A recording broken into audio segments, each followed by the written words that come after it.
Vous faites bien si vous nous rejoignez dans le 12h30 sur RTI2. Madame, Monsieur, bonjour. La Côte d'Ivoire se joue son 3e match de poule. Faisons place à présent au titre. La canne de l'hospitalité, ce n'est pas que la ville d'Abidjan. La faveur sportive se fait également sentir dans les villages et on en parle dans quelques instants. Et puis, en République démocratique du Congo, nouvelle flambée de violence dans la Chopo. Voilà, c'est tout pour les titres. Depuis le 13 janvier 2024, la terre de Burni vibre au rythme de la Coupe d'Afrique des Nations, Cannes 2023. Compétition sportive dans laquelle s'affrontent 24 pays, rencontre de brassage culturel, d'échanges et d'affaires. Les premières populations concernées par cette Cannes sont celles de villes ou des citadines qui montrent leur soutien en achetant le drapeau national. Quelle est l'attitude dans nos villages ? Jusqu'où va le patriotisme de ces populations rurales? Théodore Zouzou et Clément Boko répondent à ces interrogations dans ce journal. Nzianois, entendez au bord du fleuve Nzi, en langue baoulé, un village situé à 130 km d'Abidjan sur l'autoroute du Nord. Zone de forte production agricole. L'activité principale des femmes et des jeunes ici est le commerce de produits agricoles. Et tout véhicule qui stationne en Nzianois se voit envahi par les marchands qui accourent de toutes parts. Ce jour de match des éléphants de Côte d'Ivoire, alors qu'il n'est à peine 11 heures, certains habitants du village cosmopolite sont déjà dans le show.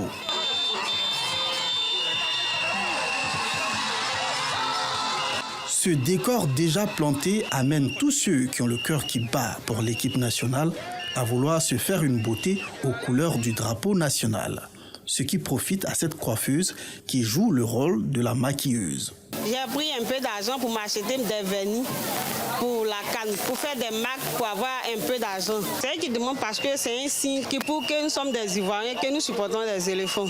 Le salon de coiffure de Fortune est un maquis entièrement peint en orange, blanc et vert, couleur du drapeau ivoirien. Quand c'est le pays, il n'y a pas de village. La ville, que ce soit la ville, que ce soit le village, c'est la même chose. Chacun se débrouille à sa manière pour être aux couleurs du pays. C'est pour ça que j'ai peint le maquis, orange, blanc, vert. En Nzianois vivent également de nombreux halogènes, ce qui fait la particularité de cette bourgade. Dans les rues, les gadgets du pays d'origine s'achètent comme de petits pains.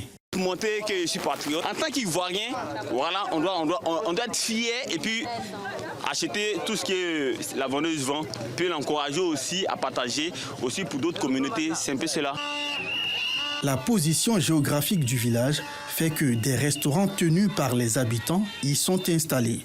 L'emblème national est présent. Les restauratrices sont à la tâche avec des couvre-chefs aux couleurs nationales et le tout dans une ambiance conviviale. Au village aussi, on supporte. Je prépare du placari. Placari, c'est important pour accueillir tous les étrangers qui viennent en Nzianois. Il y a du riz, il y a du foutou, sauce aubergine et puis sauce graine avec du blé avec aubergine. On doit manger, se reposer un peu et puis jouer la canne. Puis on doit supporter les éléphants. Le foutou est meilleur pour la Côte d'Ivoire. En attendant 17h, le démarrage du match, les clients sont tenus en haleine avec la musique. À plus de 5 km de là, dans la région du Bélier, le village de Sakiari.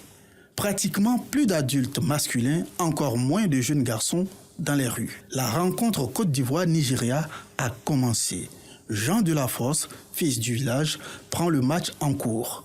Quand on a su qu'il y avait la canne qui est en train de se préparer, alors chacun s'est préparé de sa manière pour s'acheter au moins une télévision. Vous voyez, le village est calme. Avant, dans le village, on avait un coin où il y avait une seule télévision et tout le monde accourait pour aller regarder. Mais cette fois-ci, là, les gens sont dans les salons pour regarder la canne. Dans les boutiques, le service prend plus de temps que d'ordinaire. Et pour cause.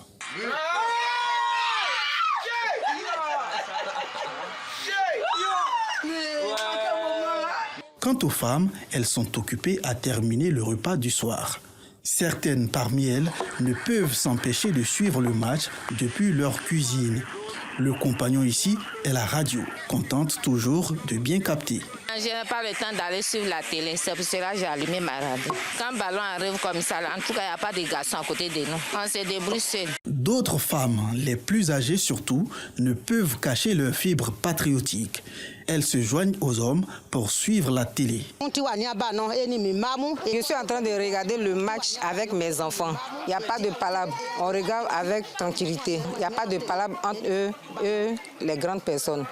Les palabres, effectivement, sont loin de ces moments où le cœur bat pour la nation dont on est issu. Pendant la CAN, il n'y a pas de palabres chez nous ici. Et puis on se réunit ensemble, on regarde la télévision ensemble, on partage le pot de bandier ensemble, même on partage la nourriture ensemble. Cette période de la Coupe d'Afrique des Nations est un moment de consolidation du vivre ensemble et de cohésion sociale. Mais comment ces villages sont-ils arrivés à cette cohabitation pacifique? Depuis près d'un mois, on ne fait que parler de la CAN. On ne fait que sensibiliser la population à telle enseigne que vous avez constaté, le village est tout à fait calme. Chacun ou chaque famille est autour de sa télévision. S'il n'y a pas de télévision du tout à la maison, les autres les accueillent. Ceux à qui tu ne t'attends pas là, ils viennent. C'est un moment de cohésion, de vivre ensemble, de fraternité, dans le pur sens du mot. Ce jeune cadre de la région salue cet engouement autour de la Coupe d'Afrique des Nations. C'est une bonne chose, vu que le football, c'est un sport qui réunit les gens. Ça apporte déjà la joie de vivre et ça permet aussi aux gens de se regrouper et pouvoir vivre les matchs ensemble, en fait.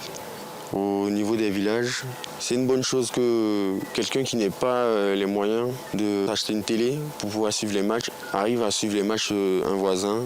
Ça renforce plus les liens en fait entre les êtres humains, entre les personnes. Le temps de cette compétition sportive est un véritable moment de manifestation de son attachement à sa patrie, aussi bien en ville qu'au village. Une union autour des éléphants de Côte d'Ivoire. Restons en football. Le match de l'espoir ou du désespoir, c'est ce jour. Au stade Alassane Ouattara de Bempé, la Côte d'Ivoire et la Guinée équatoriale s'affrontent. Et cette rencontre, la Côte d'Ivoire est tenue de sortir vainqueur si elle veut une qualification sans calcul de probabilité. Les sélectionneurs des deux équipes annoncent les couleurs de ce match. Véronique Conan. Présent ce dimanche face à la presse nationale et internationale, Jean-Luc Gasset et Evan Ndika se sont d'abord prononcés sur le match contre le Nigeria et ont évoqué le prochain challenge qui est celui d'aborder avec fermeté et confiance le match contre la Guinée équatoriale. Le Nigeria était une équipe très athlétique.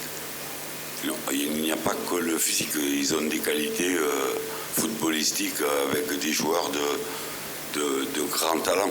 Il fallait qu'on arrive à faire beaucoup plus pour pouvoir égaliser contre une défense qui avait reculé encore plus, qui jouait à 5 et qui défendait bec et ongle. On est concentré déjà pour demain, on sait ce qu'on a à faire. Et moi je suis confiant, l'équipe est confiante. La Guinée équatoriale c'est une belle équipe, ils sont forts et nous aussi, on l'est donc... On verra demain. Le sélectionneur ivoirien a aussi confirmé la présence de Marc-Alain Gradel, Sébastien Haller et Simon Adingra dans le groupe. On savait qu'on devrait faire sans Sébastien Haller et Simon Adingra au départ. On savait que des joueurs qui avaient été sélectionnés relevaient de blessures et allaient monter progressivement. Le groupe le sait. On a des certitudes et avec ces joueurs, je pense qu'on sera beaucoup plus fort. Juan Obiang, sélectionneur de la Guinée équatoriale, et Pablo Ganet sont conscients de ce qui les attend face à la Côte d'Ivoire. Nous n'attendrons pas le rival, nous essayerons de monter au maximum et si le rival s'y prend mal, nous allons le surprendre. Troisième au classement, la Côte d'Ivoire, pays hôte, se doit de gagner ce match pour éviter une élimination précoce. À l'occasion de cette canne de l'hospitalité, ils sont plusieurs qui préfèrent se vêtir de maillot. D'autres, par contre, ont d'autres penchants, à savoir chemise ou tout autre type de vêtements made in Africa, aux couleurs des équipes. Vous le verrez, les stylistes font montre de leur esprit de créativité à travers des vêtements à l'effigie des drapeaux nationaux de certains pays. L'idée est tout aussi parfaite que la finition. Aziz Guira, Assitandiara. Ngom n'a pas voulu rester en marge de cette canne. Ce styliste et ses assistants sont à la tâche en vue de coudre des vêtements aux couleurs des équipes qualifiées pour la canne. Dans sa garde-robe, un aperçu de la finition des chemises et des robes aux couleurs de certains pays. Il y a des gens, ils aiment préférer s'habiller en chemise et que de s'habiller en t-shirt. Parce que le t-shirt, ça c'est pour tenue de sport. Alors que nous, ce qu'on fait, c'est pour habiller les gens en costume, en pantalon, en chemise. Et tout ça là, on peut faire en orange, blanc, vert, on peut faire en vert, jaune, rouge. Ça fait un mois de cela, on est dans le travail de la CAN. L'idée semble porter ses fruits. Les vêtements au style de la CAN de Ngom s'écoulent assez bien depuis le début de la compétition. Le concept a déjà conquis plusieurs personnes. Je trouve que les chemises sont plus classe, on peut aller au travail facilement avec. Et voilà, c'est plus joli, je trouve aussi, parce que les maillots sont vraiment trop communs. J'ai déjà pour la Côte d'Ivoire. Je suis d'origine sénégalaise, donc j'aurais aimé prendre une chemise aussi dans les couleurs du Sénégal. Donc c'est pour ça que je suis là aujourd'hui. Dans la commune de Treichville, l'idée est aussi partagée par Wilfried, même s'il préfère un modèle différent. C'est depuis la CAN précédente qu'il a troqué les maillots contre les vêtements en tissu. Ces chemises sont encore plus responsables que les maillots. Voilà, quand tu portes ça, tu es encore plus à l'aise par rapport aux maillots. Voilà. Saodogo, son couturier a déjà commercialisé plusieurs centaines de vêtements. Les plus prisés, les tenues aux couleurs du drapeau national ivoirien. Ça fait un bout de temps que j'ai cette passion pour les événements sportifs. Et à chaque année que cela arrive, je fais tout pour avoir quelques tenues pour exposer à l'atelier parce que je me dis que non, c'est une fête, il faut faire en sorte que tout le monde puisse avoir ce genre de tenues. Et j'utilise la matière pour que les gens puissent sentir que ça vient de l'Afrique et c'est vraiment africain et ça fait habiller, ça fait responsable. J'avais des commandes venant du Mali, de la Guinée et c'est parti. Maintenant, c'est la Côte d'Ivoire, ça sort comme des petits pains. Dans la commune de Margory, nous retrouvons Fall. Il a fait le chemin du Sénégal jusqu'en Côte d'Ivoire pour exposer ses articles, des tuniques brodées aux couleurs des drapeaux ivoiriens et sénégalais. En tout, un peu plus de 2000 km parcourus par ces stylistes sénégalais. Je suis venu pour la CAN présenter mes produits. Ce qui marche le mieux, c'est les modèles avec le drapeau de la Côte d'Ivoire, qui marchent très bien. Nous avons commencé la vente en ligne et ça se passe très bien. La CAN, Coupe d'Afrique des Nations, prendra fin le 11 février prochain. En attendant, les stylistes se frottent les mains et les supporters se parent de sublimes vêtements aux couleurs nationales. Terminons ce journal en RDC, dans la Sopo, un différend foncier qui a dégénéré en conflit intercommunautaire a repris après une accalmie en fin d'année. Ce conflit a déjà fait plus de 500 morts depuis le mois de février 2023. De son côté, Médecins sans frontières alerte sur la situation humanitaire. Voilà, fin de ce journal. Merci de l'avoir suivi. Le coup d'envoi de Côte d'Ivoire, Guinée équatoriale sera donné ce lundi à 17 h avec tout notre amour. Victoire des éléphants de Côte d'Ivoire ce jour. Portez-vous bien.